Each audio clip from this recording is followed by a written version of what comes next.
सुना प्रश्न ऋषियों का और बोले सूत जी ज्ञानी। 25वें अध्याय में सुनो श्री हरि की वाणी।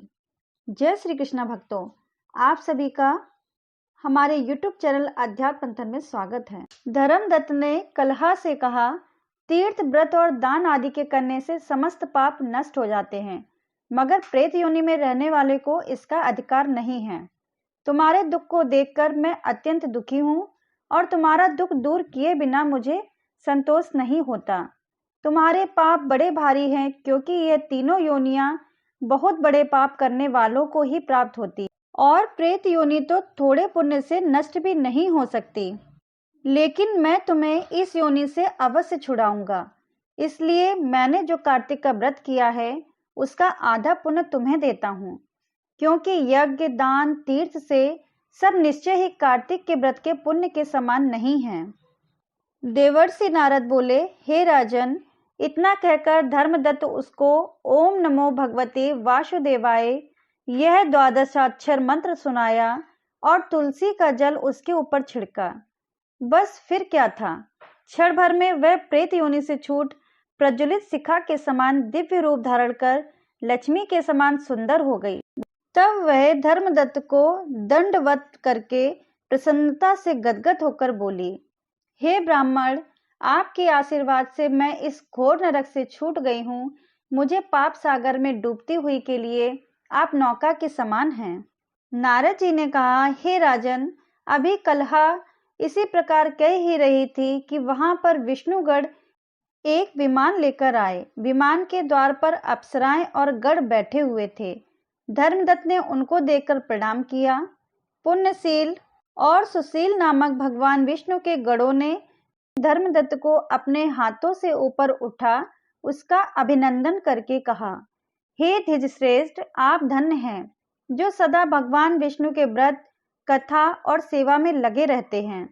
आपने जो अपने बाल्यकाल में पवित्र और शुभ कार्तिक व्रत किया था, उसके आधे फल से कलहा के पूर्व जन्म के एकत्रित पाप नष्ट कर दिए हैं। यही नहीं, आपकी कृपा से उसके सैकड़ों जन्म के पाप नष्ट हो गए हैं। आपके जागरण आदि करने से पुण्य प्रभाव से आकाश मंडल से यह विमान आया है। हे ब्राह्मण, अब तुम इसे भांति भांति के भोगों से युक्त बैकुंठ में विष्णु जी के पास रहोगे और मुक्ति प्राप्त करोगे।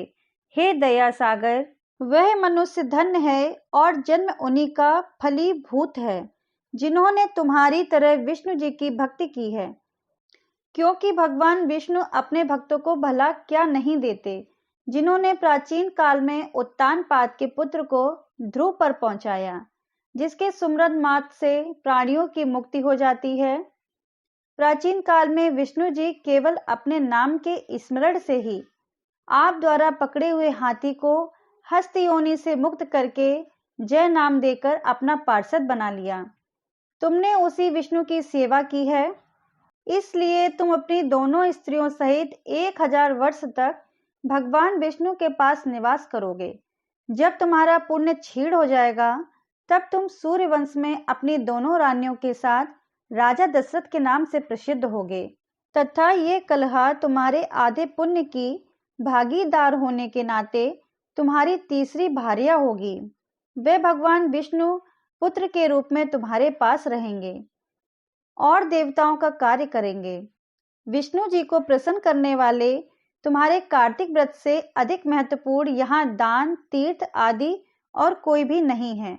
हे दया सागर, तुम धन्य हो, क्योंकि तुमने जगत गुरु भगवान विष्णु को प्रसन्न करने के लिए कार्तिक मास का व्रत किया है, जिसके आधे पुण्य के फल की भागीदार कलहा है। इस समय हम इसे अपने साथ विष्णु लोक में ले जा रहे हैं। कार्तिक माह का 25वां अध्याय पूर्ण हुआ। इसके आगे का वृत्तांत हम 26वें अध्याय में सुनेंगे। अगर आपको ये अध्याय पसंद आया हो तो प्लीज हमारे चैनल को लाइक करिए, सब्सक्राइब करिए और शेयर करिए। धन्यवाद भक्तों।